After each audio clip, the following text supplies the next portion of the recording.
उसके बाद फिर देखिए हम मिड्रियासिस की हम बात किए तो मिड्रियासिस का डायलेशन, तो देखिए डी यहाँ पे आ रहा है और यहाँ पे डायलेशन, तो पीपल जो होगी ये डायलेट हो जाएगी और ये सिंपैथेटिक होता है। तो सिंपैथेटिक में यहाँ पे क्या है, यहाँ पे अल्फा 1 रिसेप्टर प्रेजेंट होता है, यहाँ पे नॉर एपिनेफ्रिन रिलीज होगा। नॉर एपिनेफ्रिन जब रिलीज होगा तो ये डायलेटर पिपलाई मसल ये स्टिमुलेट होंगी, जिसकी वजह से ये पीपल की साइज बड़ी हो जाएगी।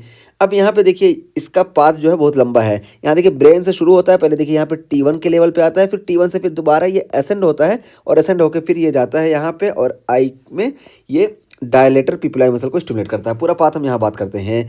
तो देखिए first neuron hypothalamus to ciliospinal centre of Budge. तो देखिए फर्स्ट न्यूरॉन जो होगा यहाँ देखिए हाइपोथैलेमस से निकलेगा और यहाँ देखिए सीलियो स्पाइनल सेंटर ऑफ बल्ज यहाँ तक आएगा, ठीक है, यानी C8 से T2 तक के लेवल तक।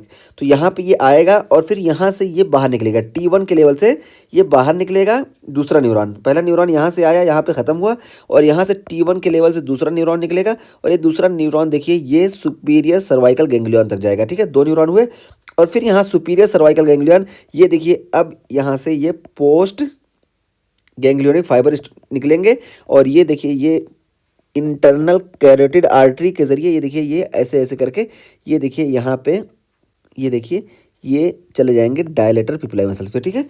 तो ये चीज़ हुई, यहाँ पे हम इसके बारे में बता दिए। तो देखिए second neuron exit at T1 to superior cervical ganglion, तो T1 से सुपीरियर सर्वाइकल गैंग्लियन तक जाएंगे और travel along cervical sympathetic chain. तो ये देखिए सर्वाइकल सिंपैथेटिक चेन जो है इसके साथ ये ट्रेवल करेंगे नियर लंग एपेक्स। तो लंग एपेक्स के बिल्कुल पास होते हैं, ठीक है, तो लंग के एपेक्स के बिल्कुल पास होते हैं और सब क्लेवियन वेसल्स के भी पास से ही गुजरते हैं, ठीक है। इस वजह से सर्जिकल एस्पेक्ट से बात करें तो ये बहुत ही इंपॉर्टेंट है कि जब एपेक्स ऑफ द लंग्स का हम ट्रीटमेंट करते हैं तो इसके डैमेज होने का चांस बहुत ज़्यादा रहता है, इसी वजह से हमको हॉर्नर सिंड्रोम देखने को मिलता है।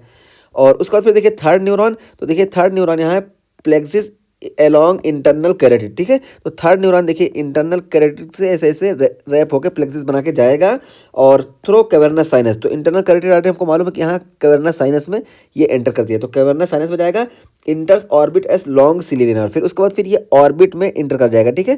तो ऑर्बिट में इंटर करेगा, देखिए ऑर्बिट में जब इंटर किया तो यहाँ पे ये लॉन्ग सिलियरी नर्व का फॉर्मेशन करती है और अब जब ऑर्बिट में आ गए तो ये पीपल पे जाएगी और डायलेटर पिपलाई पे काम करेगी। यही यहाँ पे बताया गया enters orbit as long ciliary nerve to pupillary dilator muscle या डायलेटर पिपलाई मसल, ठीक है। एक ही मसल से चाहे इस तरह से नाम लो या डायलेटर पिपलाई नाम बोलो, दोनों में से कुछ भी बोल सकते हैं। और उसके बाद फिर देखिए बताया गया कि sympathetic fibre also innervate smooth muscles of eyelid. तो ये सिंपैथेटिक फाइबर देखिए जो प्लेक्सिस गई ये देखिए smooth muscles of the eyelid को भी स्टिमुलेट करेंगे या इनर्वेट करेंगे और इसके साथ साथ ये देखिए sweat gland of forehead and face. तो फोरहेड एंड फेस के स्वेट ग्लैंड को भी ये इनर्वेट करेंगे। तो ये हो गया हमारे सिंपैथेटिक फाइबर का रूट।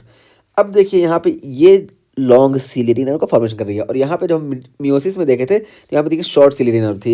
इन दोनों को हम याद कैसे रखेंगे, तो ये short ciliary nerve shorten the people diameter, तो पीपल डायमीटर को ये शॉर्ट सिलियरी नर्व शॉर्ट कर देती है और इसमें जो रोल होता है ये स्फिंक्टर पिपलाई मसल का होता है और ये long ciliary nerve make people diameter longer, तो लॉन्गर बनाती है और यहाँ पे डायलेटर पिपलाई मसल का रोल होता है। तो ये हो गया मिड्रियासिस, ठीक है। तो मियोसिस और मिड्रियासिस के बारे में हम अच्छे से बात कर लिए। अब आइए आगे हम बात करते हैं पिपलरी लाइट रिफ्लेक्स की।